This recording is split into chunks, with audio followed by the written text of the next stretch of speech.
Welcome to another GCE Buddhism at Excel Paper 4 video. And we're looking at the teaching, our Dharma, the finding the Sangha, the Parinivya of the Buddha. And so this video is going to look particularly at the founding of the Fourfold Sangha, or the community: monks, nuns, laymen, and lay women.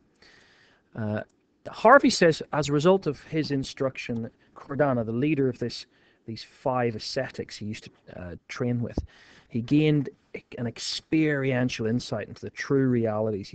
He gained the Dharma eye. He sees, he attains, and he plunges into the Dharma. Free from all doubt in the Buddha's teaching, he becomes a stream enterer, one who's entered the path that will ensure the full attainment of Nibbana and Nirvana within 7 lifetimes, perhaps at most. Cordana was ordained and thus became the first member officially of the monastic Sangha.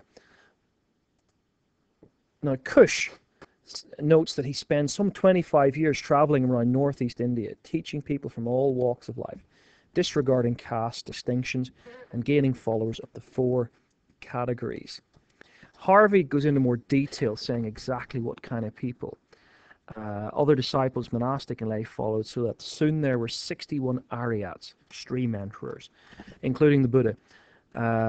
Having such a body of awakened monk disciples, the Buddha sent them out on a mission to spread his teaching, his Dharma, and this walk from the Vinyata. Walk, monks, on tour for the blessing of the many folk, for the happiness of the many folk, out of compassion for the world, for the welfare, the blessing, the happiness of gods and humans.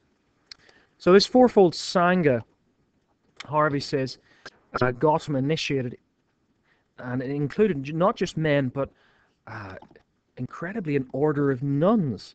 Wow, this is 500 BC. What a revolution. And he does this in response to the repeated requests of his stepmother, Mahopajapati, and the suggestion of his faithful attendant and monk, Ananda. The commentary to the Theragatha and the Theragatha describes the background of these 328 monks and nuns, Gombrich points out, and it indicates that the breakdown of 2/3 came from the urban areas, so mostly from urban areas, indicates that they had different social backgrounds. 41% Brahmins, 23% Krishatha, high caste Hindus, 30% Vishya, so sort of middle class workers, Sudras, or ordinary workers, and then the outcasts, just 3%. I would have thought it would have been higher, but that's what he says. From these individuals, these groups, Gombrich suggests it's their achievement depend on personal effort that seemed to have attracted them to the Buddha's message, maybe fed up with having no access to the re-enlightenment. It addressed people as individuals in charge of their own moral and spiritual destiny, rather than members of the Varna system. That would have been attractive.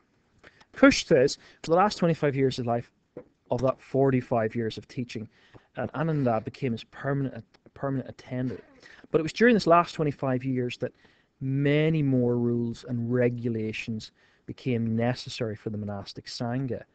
Apparently the first rule, no sexual intercourse, came about because when a monk visited his ex-wife because she wanted a son. Very nice of him, I think. And so we get the development of the rules, the sila, or the precepts. So this collection of rules later on will get written down in the Vinaya of the Pali Canon.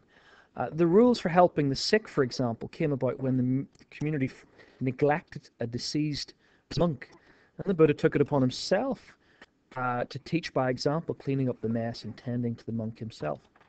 Regular meetings then had to be held to remind these monks how they were supposed to behave, and eventually it became fortnightly. They must have been very good.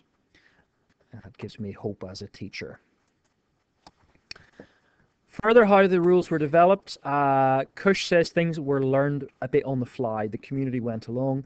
For example, moderation in meditation was needed, After 30 monks committed suicide. Thankfully, my students haven't done that. After too much meditation on the theme of disgust of the body. The Buddha himself always got involved, and he tested out the adequacy of the rules. For example, the triple robe. And you can see it's not just the triple robe that Buddhists wear, but something similar. By the way, the Buddha didn't like people being naked. Good for him. So keep listening for the next video.